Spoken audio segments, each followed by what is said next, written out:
The question is, was I ever in recording studios with John, and could I relate what those experiences were like?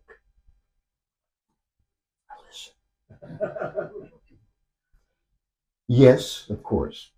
I was in recording studios with him, the Phil Spector sessions, a very unusual record producer who produced great music in the 1950s, and John idolized his music.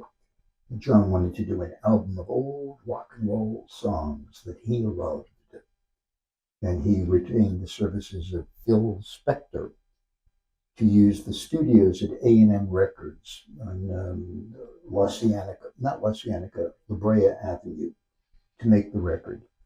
Well, Spector turns out to be a rather bizarre character, should we say, um, where the drink and the drugs ran wild every night, where Spector would arrive in different outfits and different wigs and in butcher uniforms, where they became argumentative to a point where musicians would storm out. And once, when Phil Spector didn't have their attention, he pulled out a pistol and shot it in the air just to make everybody be quiet and listen to him. Phil Spector is somebody who I met when I was 17 years old. I went to his funeral. I was brought there by Sal Mineo, who was a friend of his. I knew Spector before I knew John. And later, Phil Spector would be convicted of murdering an old girlfriend of mine, Lana Clarkson, and he died in prison.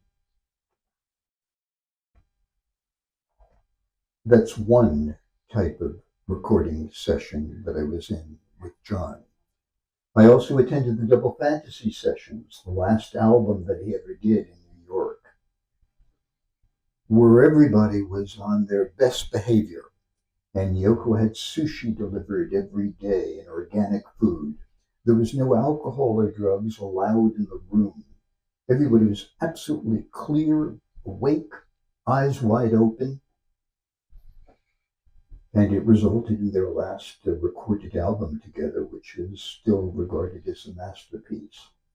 I saw the range of how it was for John in a recording studio.